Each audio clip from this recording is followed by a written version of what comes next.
Reading from the Madhya-lila, chapter 8, text 228. Om Namo Bhagavate Vasudevaya. Om Namo Bhagavate Vasudevaya. Om Namo Bhagavate Vasudevaya.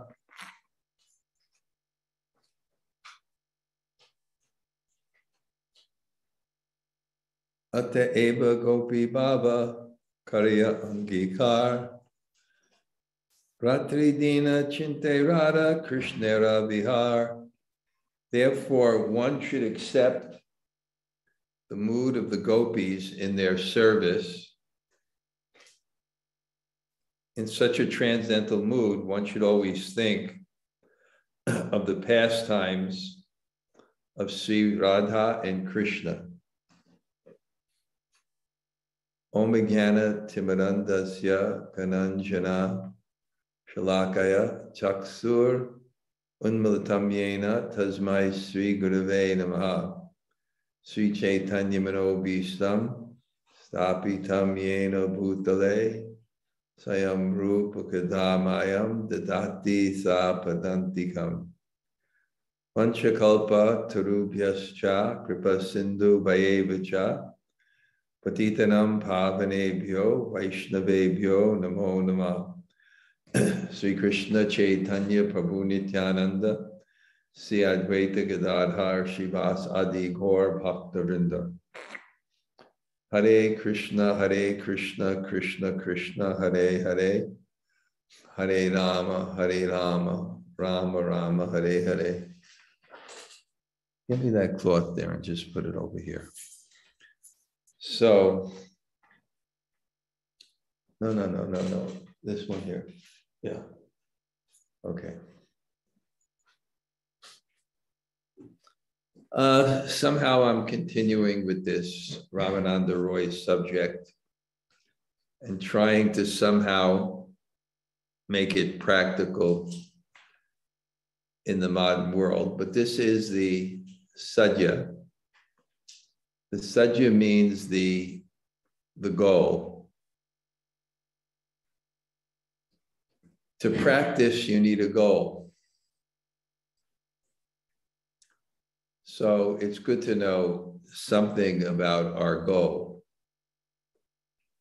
And especially since we are studying the teachings of Sri Chaitanya Mahaprabhu, we should understand what he has come to give. I quote that verse many, many times, anarpita charim charat. Anarpita, never before given, charim charat, for a long time. Anarpita charim charat karunaya vatirna kalo, by his mercy. Samarpiyatam, he is giving ujvala rasam, swabhakti, his sriyam, his beautiful bhakti, ujvala ras. He's giving this spontaneous devotion. As mentioned in Caitanya-caritamrta, because it is more forceful, because it is not, as it said in the CC, made weak by a sense of majesty. Majesty creates distance, fear, an obligation or duty. So it's what Chaitanya Mahaprabhu came to give. And Prabhupada, he gave us the Caitanya-caritamrta. He actually gave us everything. This is the postgraduate study, so that when we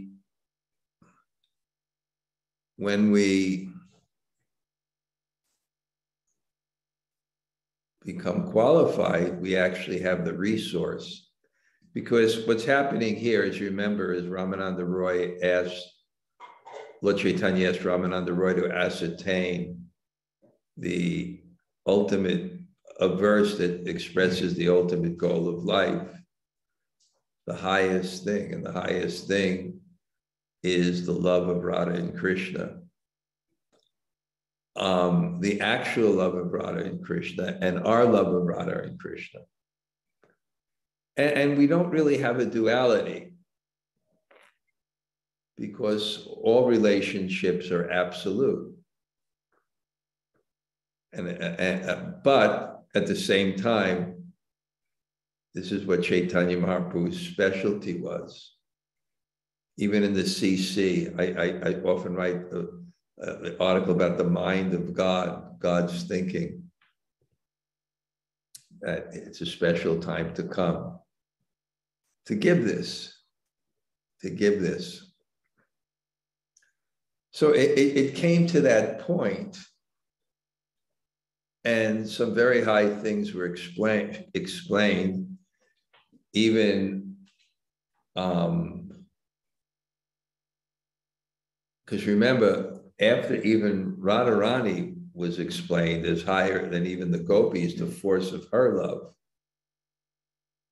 then Chaitanya Mahaprabhu said, I want a little bit more. I want Radhara Suru, Krishna Suru, Rasakon Tattva, Prem Kon. I want to know what is the nature of Radha and what's the nature of Krishna. Nature of Krishna is that he's all attractive. That even Krishna is attracted to Krishna. And the nature of Radha is that she's the embodiment of the highest energy of love.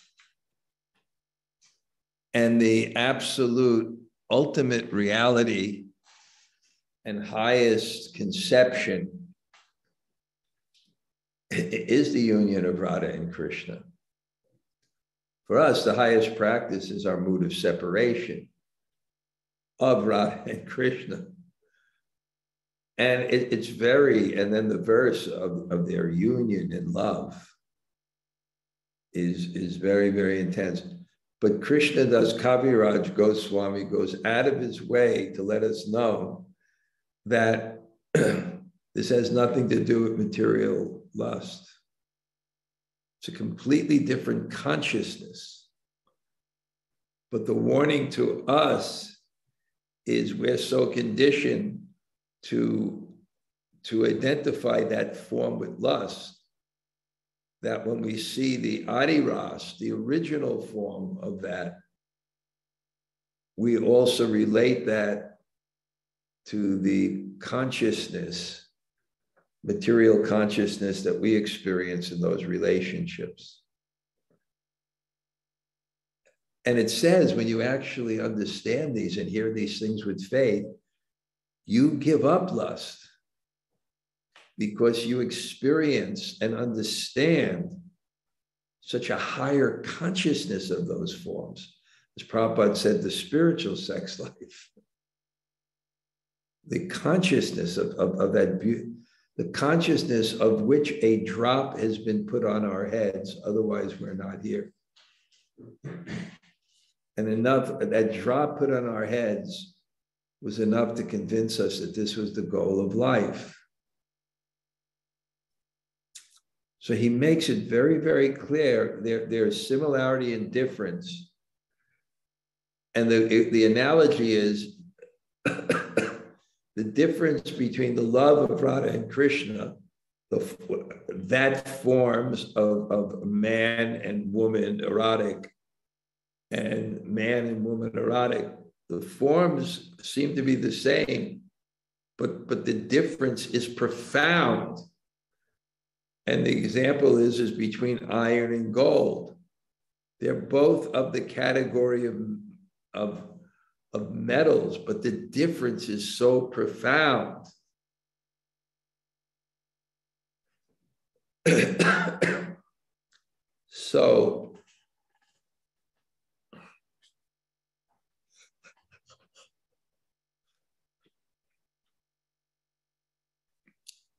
So then, naturally, once Lord Chaitanya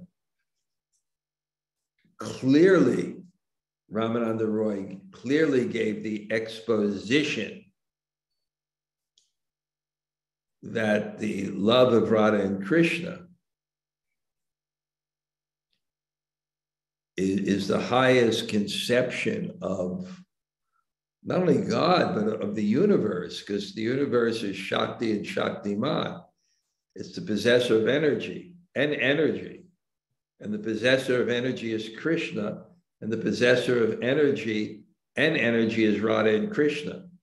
So the absolute truth is Radha and Krishna. And the energy of pleasure is the attraction they have between each other.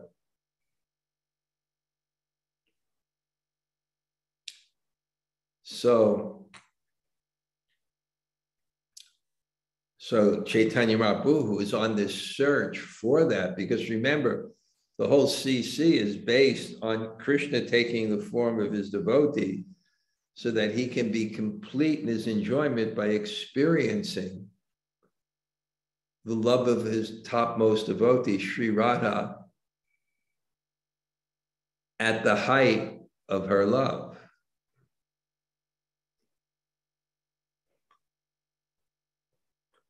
Okay, it's brain dead again. I don't know, I get tired at this time. It's different for me because I get up so early.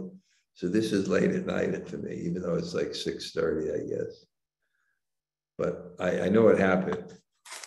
I didn't take a nap today like I should have, but I got up early because I didn't have time. I had visitors all day long today because that Govardhan retreat is there. And I went there for the first time. Beautiful, my God, the hall for like 1,000 people and this sound system. And the backdrop is absolutely spectacular because they're Govardhan Hill. They have this kind of stylistic grayish background with little rocks kind of, and then they have these little temples in it with huge, each one has 3 big Govardhan Shilas, because you're not taking Giriraj out of Govardhan. So he can be anywhere in Govardhan. So anyway, I went and I sat in the back for Borjan's class. And after the class, honestly speaking, I was mobbed in a good way because I have so many deep relationships because I've been here in Vrindavan and showed people, so many people. So many people. It was like a line of people just to try to, and then they wanted to meet me. So they came over to my place today, quite a few of them. So it kind of went all day long. So anyway, now he's explaining what the sadhya is. The sadhya is first, Lobha Mayi. The first thing is you have to have legitimately a strong desire to serve Krishna as one of the residents of Vrindavan. And in this case, in terms of the gopīs. And it's not a material thing. In fact, it's the opposite, because those who are free from those material types of conceptions are the ones that become most attracted to it. Legitimately most attracted to it. So that happens by practicing, and I've seen it. I've seen these devotees, my godbrothers, who have just given their life. I was speaking to the board. Giriraj Swami came and visited me one night. And he said, because I told him, why don't you come visit me? And I get a message, I'll see Parthasarthi Goswami at 7, and I'll come see him after you, which I know that meant about 9 o'clock. And that kind of throws off my schedule. So I had to make a decision. But I remember something that Srila Narayan Maharaj said. And he followed strict Chaturmasya for like 50 years. Strict. And there's so many vegetables that they don't eat. They don't eat potatoes, eggplant, tomatoes. They're very strict. They don't shave. He followed this for so many years. And he went to Jaipur during Kartik. He had some program there. And the priest gave him some prasadam. But when he looked at the prasadam, they weren't as strict as he was, and they had a vegetable that he hadn't eaten during Chaturmasya. They're very strict. It's just like there's a solar or lunar eclipse here, people freak out. No one gives a damn in America or any other country. Here, oh my God, can't eat. And so he had this dilemma: should I take the prasad, but then I'll break my vow? But he wasn't going to be beholden to the obstacle of devotion, which is called niyama agraha, too much affection for the rules. So he told me, he said, the honor of the Mahaprasadam of Radha Govinda, who are the deities of the Rupanuga Vaishnavas, because that was Rupa Goswami's deity. He said that was a higher principle than my rules on Chaturmasya. It's not that he doesn't follow those rules. He does, because there's so much power in them. So I'm just explaining there. It was just, I went, and then so many people, including staying up late at night. So I thought, okay, get Giriraj's association. I'm not going to stick to my rules, have so much affection for my rules, because to get the association of a Vaishnava of that caliber is so rare. And Buri Jan Prabhu and Parthasarthi Goswami came over one evening too. And you all wish you could be on a fly on the wall when Vaishnavas of that caliber. I was just watching.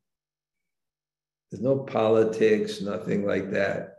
It's deeply questioning and about one's bhajan. What are you thinking? And very, very, very deep thoughts. So that's, it was kind of nice. And then the chanting goes down, because the time that the people came, at least in the morning, was a time, and it's my favorite time for chanting, is before lunch. I sit out in just my shorts, and through the grating comes the sun.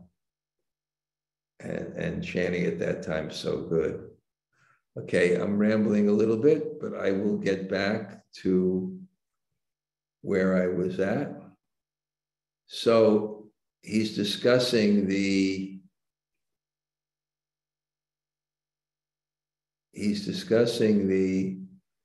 practice. He wants to know the practice. So the practice is, it doesn't begin unless you have lobha. And that really, as you become more mature in Krishna consciousness, that's what you should be praying for. I want to understand my relationship with Krishna. And that becomes the fundamental component of you want this type of love, then you have to have some desire for it very strongly. So that's what it says. So and therefore follow the people who have that love. That's why it's called raga-anuga. Anuga means to follow the rag of the ragatmakas, those who have atmika, those who have in their heart that level of love. And then you follow in their footsteps. And here it says, in thinking of their pastimes. And thinking of their pastimes means thinking of the devotees who love them in the particular way that you, as an advanced Vaishnava, aspire. There's a book, Vilap Kushmanjali, where Rupa Goswami has prayers that express the mood of the younger gopīs. And he's saying, what is the practice? The practice is, I want that. And I pray for that. And then maybe at an advanced stage, when it'll say later, this says, then one's siddhadeha, his perfected form, and his meditation, he's actually there. But in our conception, the safer way, rather than thinking that we are in the pastimes, is if you have some of that greed and some of that attraction, to hear it and pray for that. To pray, I want to serve, and nourish it by hearing. So here therefore one should accept the mood of the gopis in their service, and in such a transcendental mood, one should always think of the pastimes of Radha and Krishna. So that's the practice. You're thinking of the pastimes because you're desiring to serve, and it's not artificial. And we know the history of Gaudiya Vaishnavism is it can be quite artificial, and deviant sects, etc. Siddha dehi cinte kari tahani sevana gopī-bhāva poya rādhā-kṛṣṇera. After thinking of Radha and Krishna and their pastimes for a long time, and after getting completely free from material contamination, one is transferred to the spiritual world. Therefore, the devotee attains an opportunity to serve Radha and Krishna as one of the gopis.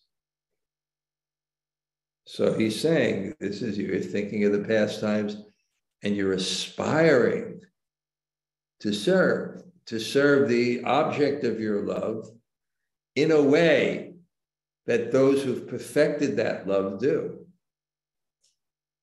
And then there are all kinds of prayers and verses. I tell you, with Burijan and Parthasarthi Goswami,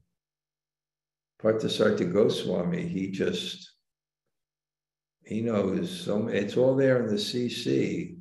And he likes to memorize the verses that give the particular mood that he's aspiring for.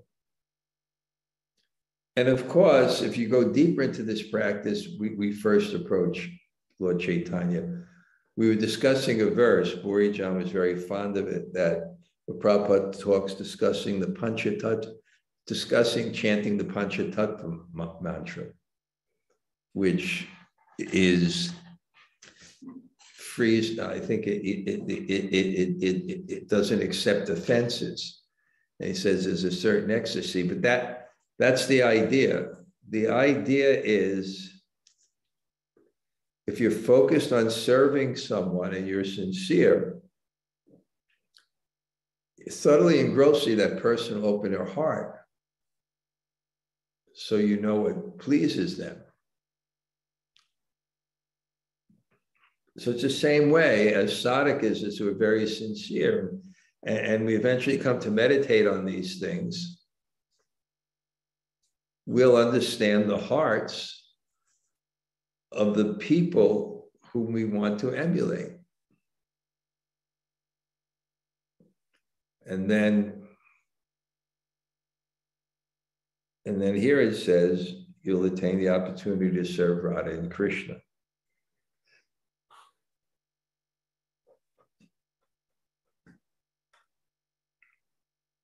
Gopi anugatya vina aishvarya gyane vachileha nahi pai vrajendra nandane. Unless one follows in the footsteps of the gopis, he cannot attain the service of the lotus feet of Krishna, the son of Nanda Maharaj. If one is overcome by knowledge of the Lord's opulence, he cannot attain the Lord's lotus feet, even though he's engaged in devotional service. Not Krishna, because opulence, Krishna is Madhurya, not Aishvarya. Aishvarya is there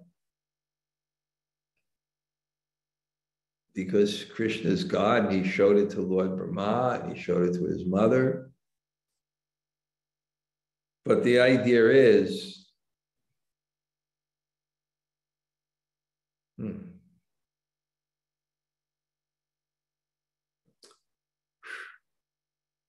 so brain dead. I'm going to have to sip some hot tea in 1 second.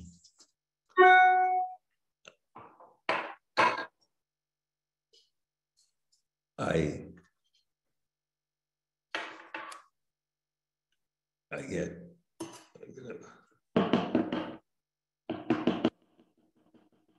just to keep the opulence. I really meant to take a nap, and somehow or other, I didn't.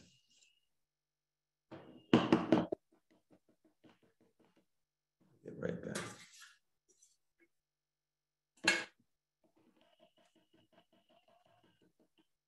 Okay.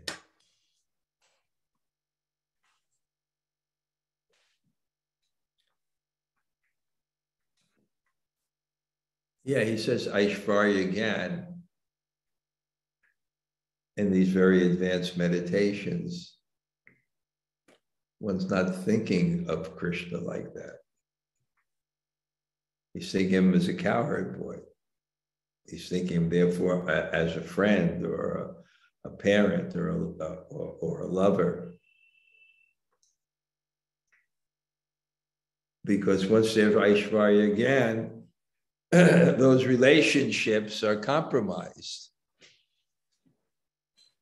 Even with Devaki and Vasudeva, when they saw Krishna, because they have that conception too, when Krishna manifested his opulence, they became reverent. It was no longer like a mother or a child, it was like a devotee in the Lord. So what to speak of them, us, when we have that conception, ultimately, in our meditation, or have that conception, and that's what happened with Mother Yasoda when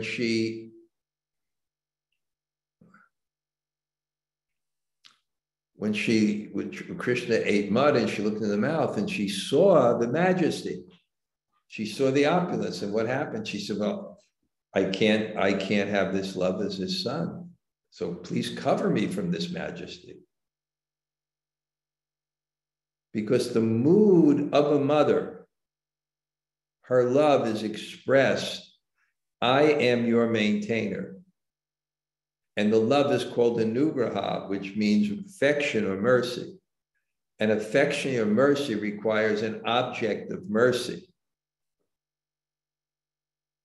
And therefore, if Krishna manifests as God, he's no longer an object of mercy, and therefore there's no question of pure motherly love. She herself becomes the servant of God. She becomes a little bit more distant. She becomes a little bit more obligatory. She becomes a little bit more fearful.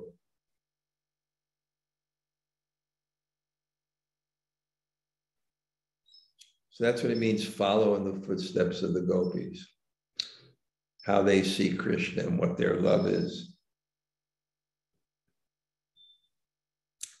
Tahate drishtante Lakshmi Karila Bhajana Tatapi Na Paila Vraja Vrajendranandana. The unspoken example in this connection is the goddess of fortune, who worshipped Lord Krishna in order to attain his pastimes of Vrindavan, but due to her opulent lifestyle, she could not attain the service of Krishna in Vrindavan. It wasn't just that she had opulence, it was her conception of God with opulence. Lakshmi and Narayan. So she has that conception of God with opulence. And when you have the conception of God with opulence, then there's no question of friendship, romantic love, or parental love. Because that requires intimacy, not reverence. So anyway, he's just giving. I mean, when we mature, we can, these things will be more relevant. But I'm just explaining in a basic way.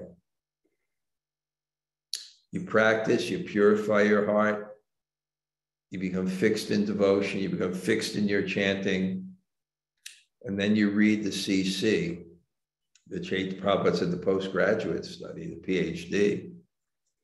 You read the CC, and then you understand this point. Let me take some tea.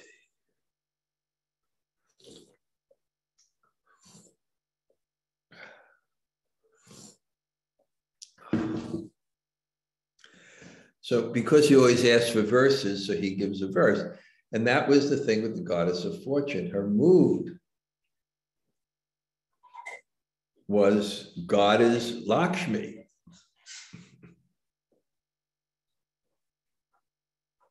And there's a reverence and a distance. So because she had that mood, she couldn't enter into Vrindavan. And therefore at, I think it's Balvan, Gitanagari once took me, there's a deity of Lakshmi. She's waiting, she's praying. She can't enter into the rasa dance because she has this conception of Aishwarya Gyan, that this is the Supreme Lord.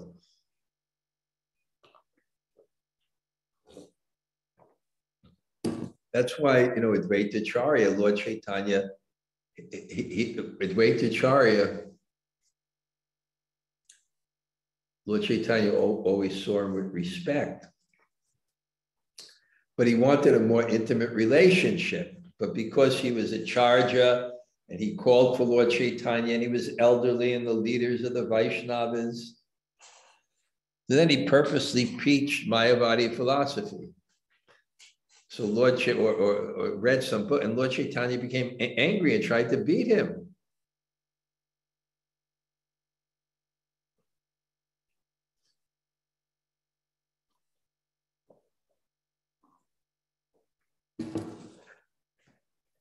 Because when you can see the intimacy comes. So here the verse that's chanted. Nayam Striyananga U Nitantarite. Nayam Striyananga U Nitantarite Pasana. Nayam Striyanga U Nitantarite Prasada. Swayoshitam Nalini Gandharacham Kunt. Anyway, when Lord Krishna was dancing with the gopis in the rātri-dina, the gopis were embraced around the neck by the Lord's arm. This transcendental favor was never bestowed upon the goddess of fortune or the other concepts in the spiritual world. Nor was such a thing ever imagined by the most beautiful girls in the heavenly planets. Girls whose bodily lust and aroma resemble the beauty and fragrance of lotus flowers. And what to speak of worldly women who may be very, very beautiful according to their material estimation. So the goddess of fortune can't enter the rasa dance.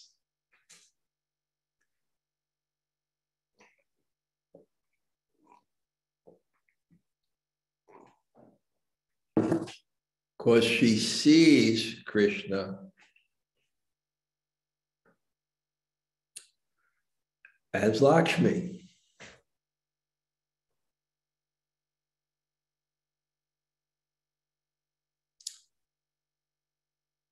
And therefore she can't act spontaneously with him.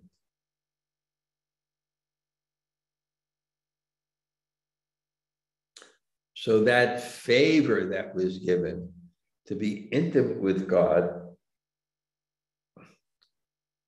was never before bestowed.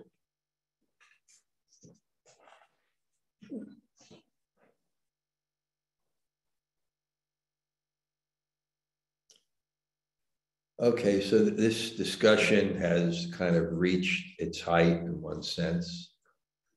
What is the ultimate goal of life, and a verse that represents it?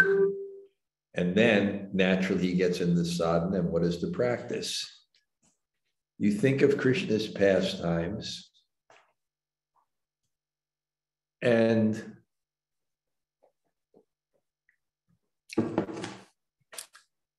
you completely identify with Krishna as a supreme object of love, and you identify with a particular devotee as the abode of that love, and then you follow in their footsteps. Sato Brite, one of the verses of the Upadeshamrita, Sato Brite. Maybe that's one of the favorable items, Sato Brite. To follow and worship the great devotees who went before.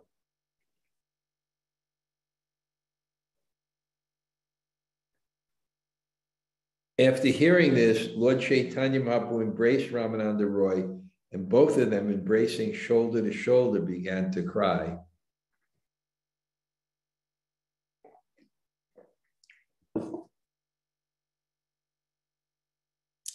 The entire night was passed in this way in ecstatic love of Godhead. In the morning, they both departed to tend to their respective duties. Mata, in this way, prema avesh, an ecstatic love of Godhead. Rati gonhaila, night passed, pratakala, and in the morning, both of them departed for their respective duties. Vidya samaye prabhura charane dhariya Ramananda Roy kahi vinati korea. Before departing from Sri Chaitanya Mahaprabhu, Ramananda Roy fell to the ground and caught hold of the Lord's lotus feet. He then spoke submissively as follows.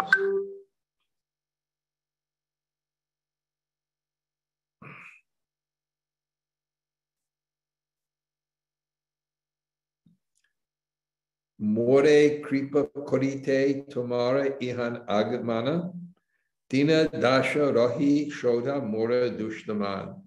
Ramananda Roy said, "You have come here just to show me your causeless mercy. Therefore, stay for at least 10 days and purify my peaceful mind." So many things are going on here in the CC.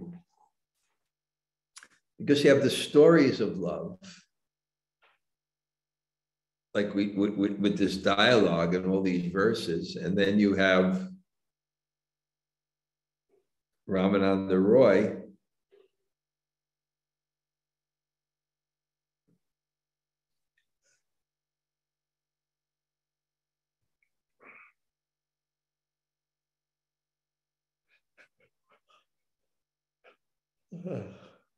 appreciating Lord Chaitanya and wanting him to stay in a very sincere way, because there's nothing as enlivening as good Vaishnava Sangha. I saw that with Burijan. I saw that when, right here they were sitting, we have Parthasarthi Goswami and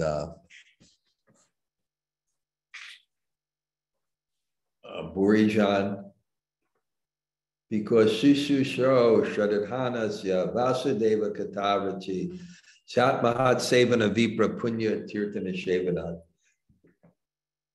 In the Bhagavatam, in the second canto, a few more minutes.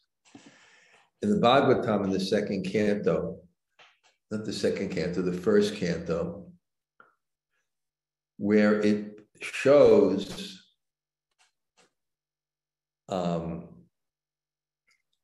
the stages of how you attain liberation, beginning with Savai Pumso Paro Dharma, beginning with Shrinvata Swakata Krishna Punya Shravana Kirtana Yajanta, chanting and hearing.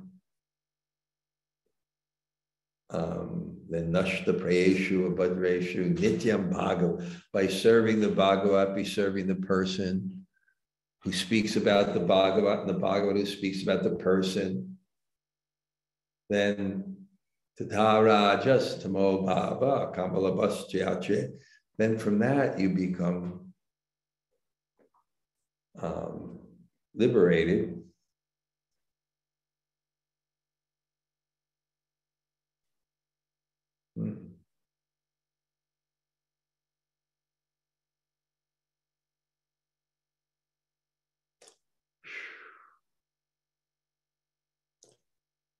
Toma vina anye nahi jiva udarite, Toma vina anya nahi Krishna premdite. But for you, there is no one who can deliver all the living entities. For you alone can deliver love of Krishna. Ramananda Roy speaking to Lord Chaitanya. The Lord replied, having heard about your good qualities, I have come here. I've come to hear about Krishna from you and thus to purify the mind. So this is quite common in CC and Vaishnava dealings, that the competition is not to control and enjoy, the competition is to serve. And even in a relationship, the relationship is based on the desire to serve. So,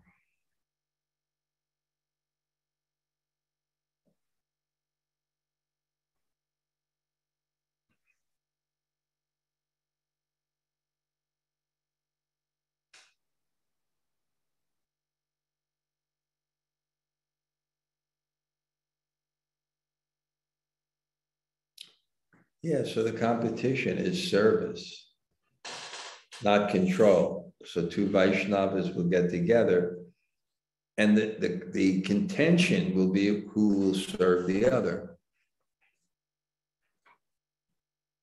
So that's what he's saying here.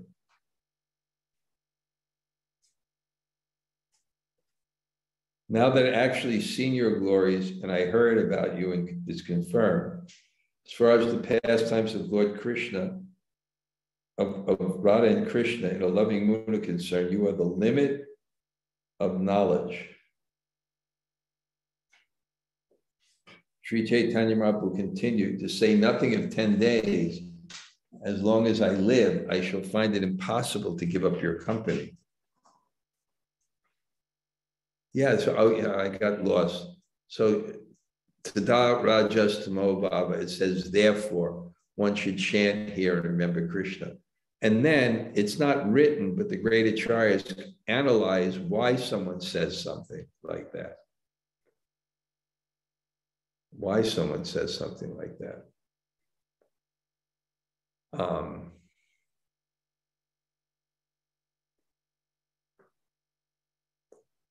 Yeah, they just want to serve. Service is the objective, not to be served.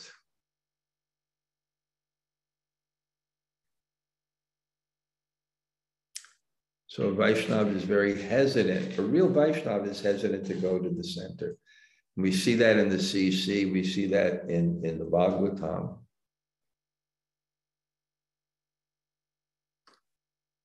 Yeah, Vaishnava wants to serve.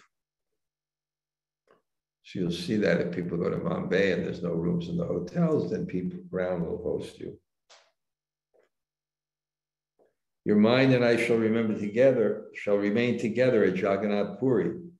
We shall pass our time together in joy, talking about Krishna and his pastimes. In this very way, they both departed to perform their respective duties. Then in the evening, Ramananda Roy returned to see Lord Chaitanya Mahaprabhu. They thus met time and time again, sitting in a secluded place and jubilantly discussing devotional service by the question and answer process. I just saw when these great souls came to visit me, other nice lady, Mother Yasomati, who's very, very fixed.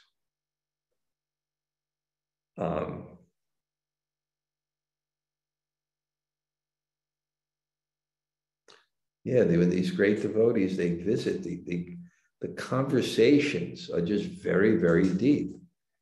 They're about the object of worship, Krishna. They're about the practice of Krishna consciousness. It's about sharing realizations. So, you know, I told that story when Krishna Das Babaji came to see Prabhupada. And he was at the front door and it was locked. And Bibi Govinda Swami saw him and said, no, Prabhupada, open it, but it's in the back. You go in the back. And he went in the back, and then Bibi Govinda peeked in and he saw Prabhupada.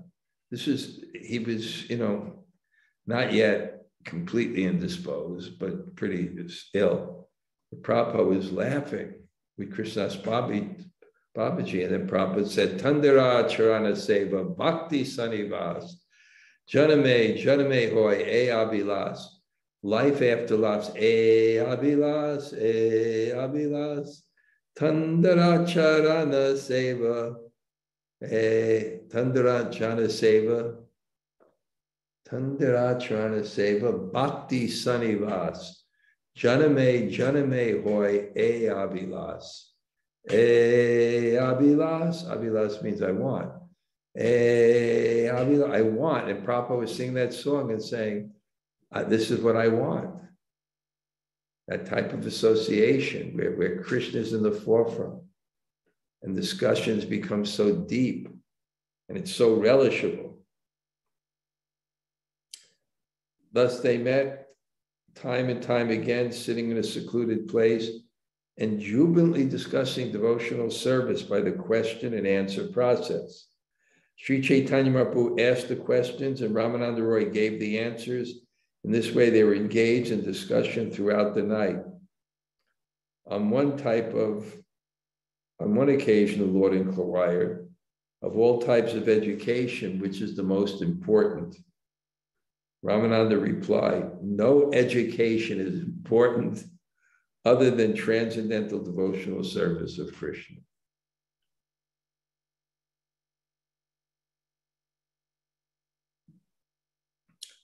Unless you want to get some trade. Okay, I'm a doctor, professional things, whatever,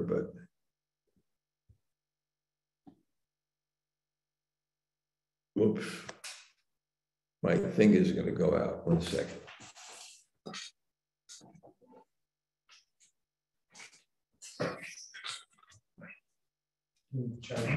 I get it. 1 second. I'm stuck in here. 1 second.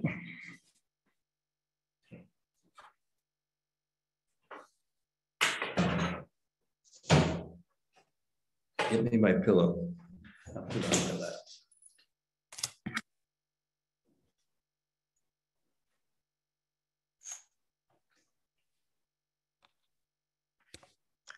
Okay. Get me that there. Oh.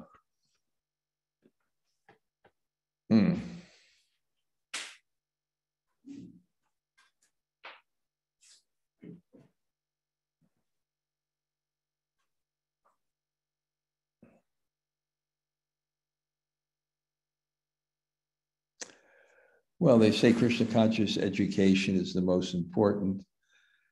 And the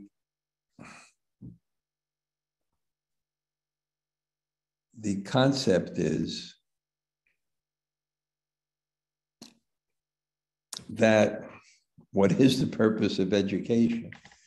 When we went in Prabhupada's room, he said, you call yourselves teachers. What is the purpose of education? And then people, I told this story many times, were suggesting different verses. And they were good verses, but then Prabhupada quoted from King Rishabhadev, Guruna sasyat swajanina sasyat, don't become a teacher, don't take a wife, don't be head of a government, unless you can liberate the charge. Dharma sunushtita pumsam viviksena katasya nopariye jati shrama eva. Even we perform dharma sunushtita expertly, if it doesn't lead to attraction for Krishna, then what is the use? And Prabhupada would quote Jesus Christ, what profit a man gets the world and loses his eternal soul? So we can understand, Prabhupada said, you put many zeros, you can put one, so you can learn so many subjects, but there has to be a spiritual objective. Spiritual objective, I remember one person, very, very qualified person, at one time was in a temple and said they had this idea. And they came from a very powerful family and they had this idea. They wanted to start this institute for education, etc. And I thought it was a good idea. But I explained to them how it has to be connected to Krishna. One, at least what she was doing, it was her nature, so she'd be satisfied being engaged in the proper activity.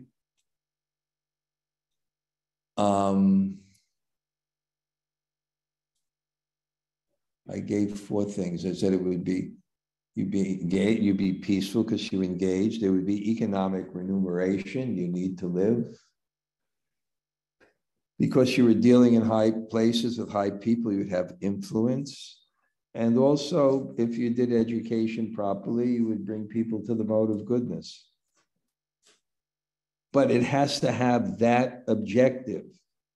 It has to be connected in certain ways, even if it is, this is what I need to be peaceful. But for what purpose? To realize God. So without connecting anything, even an educational system or anything else, without connecting them some way, directly or indirectly, with an objective of purifying your heart, then what have you gained? Life is tough, and then you die. So what have you gained? It has to be connected to your spiritual life. And therefore, Ramananda Roy, of course, he's going to give that answer.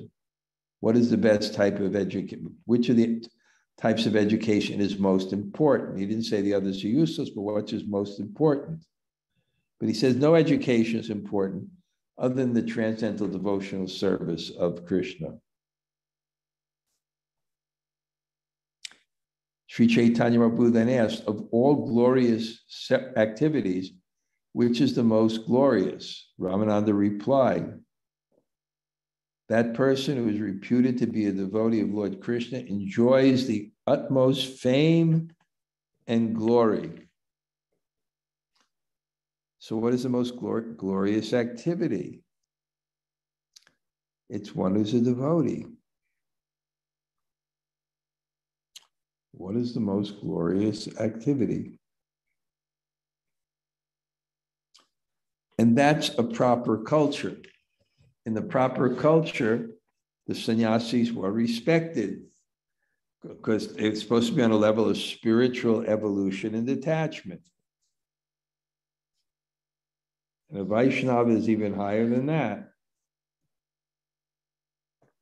So what is all the glory? What's the most glorious? A person who's devoted to Krishna. And a proper society, that was the most famous person. The Vaishnav scholars, the pure devotees. In the modern society, it's different.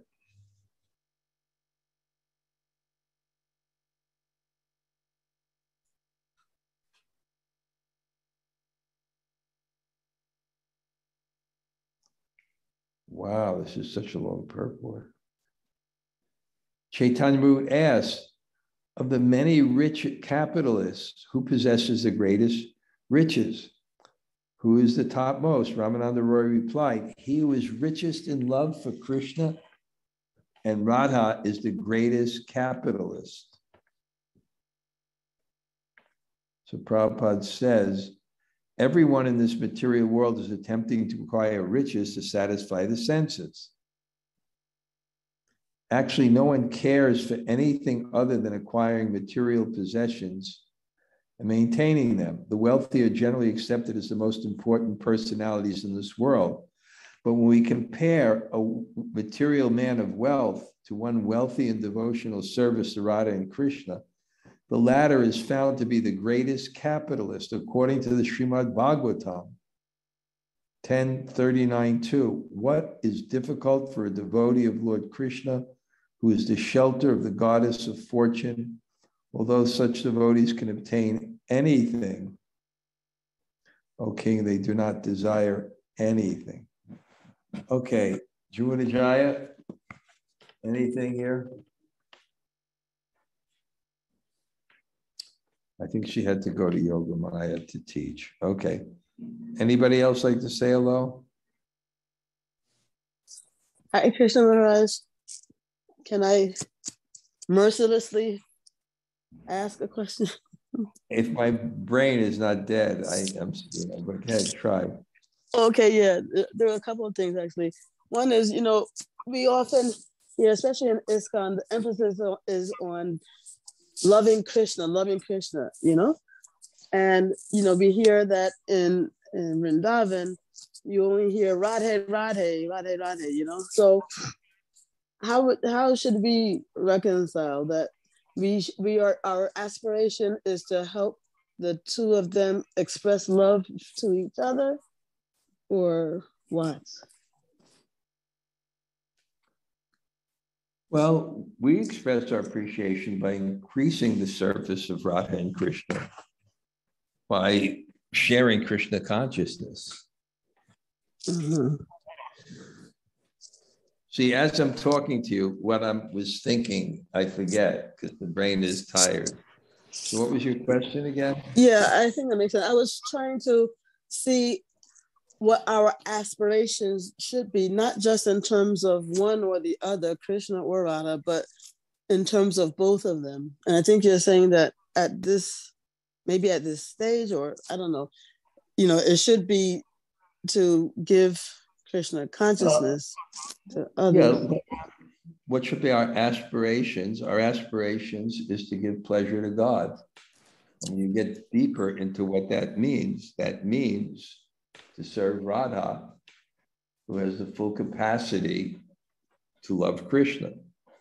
Yes. So how do we serve Radha? The best way we serve Radha is by increasing, and helping people come forward in their service. I was thinking today something very interesting, that Krishna is Atmaramas Tamunio Nigranatya. Krishna is self-satisfied. Krishna is self-satisfied. But then I thought, because he's God, he can do anything. And one of the things he can do is, even though he's self-satisfied, he can get immense pleasure from the devotion of the devotees, even the practitioners, or people who are advanced in this world. He can get pleasure. So, but how do you quantify that pleasure? It's very hard. But we can increase God's pleasure. And we're part of that. That's what we're meant to do.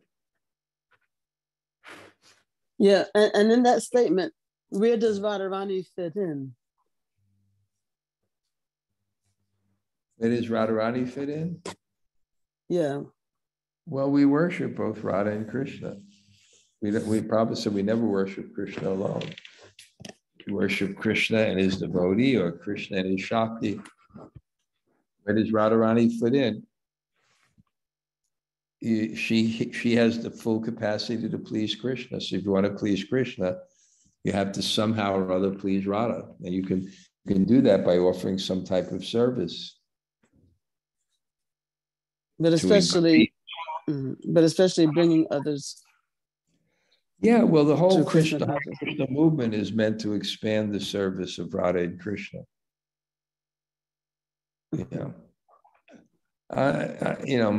Anybody else like to say hello? Thank you, Gail. Thank you, Maharaj.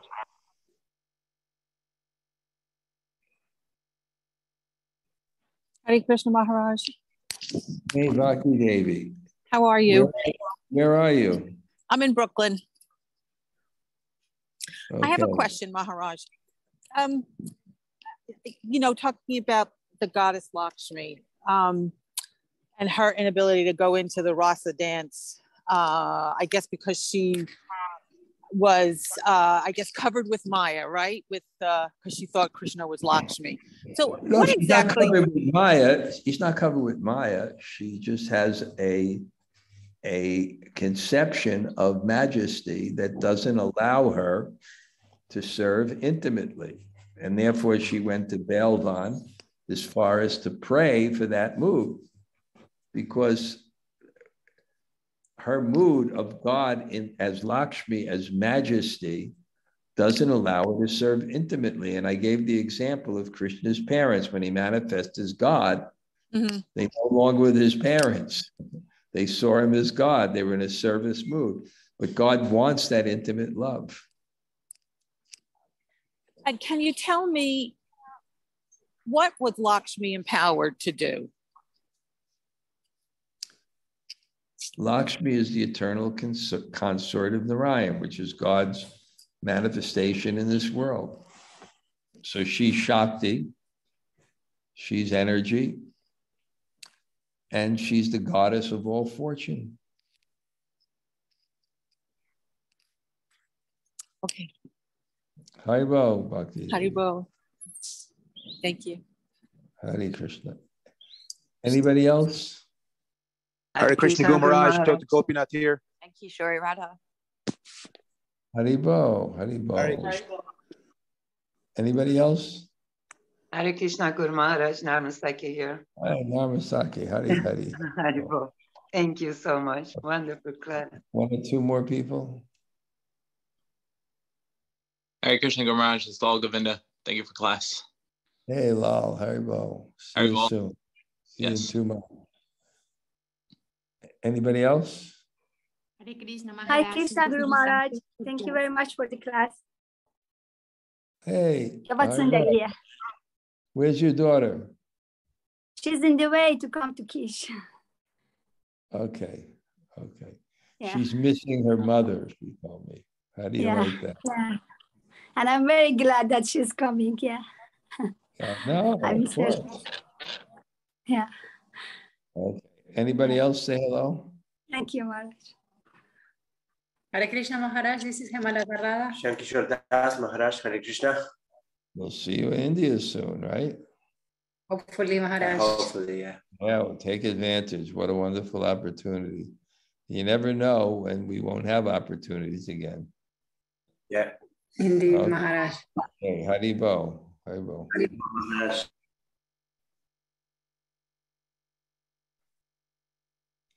Okay, I'm a little exhausted, so I'm gonna Hare head Krishna out. Gurudev.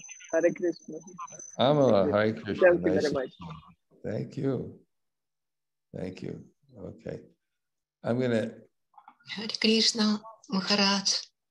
This is Krishna-katha. Thank you so much for telling the details of method of bhakti and Vaishnava's friendship. Thank You're you. such a good listener. Thank you. Anybody else? Heat up that vegetable for me. Okay, I'm going to go now. Haribo, Vancha Kalpa Juice.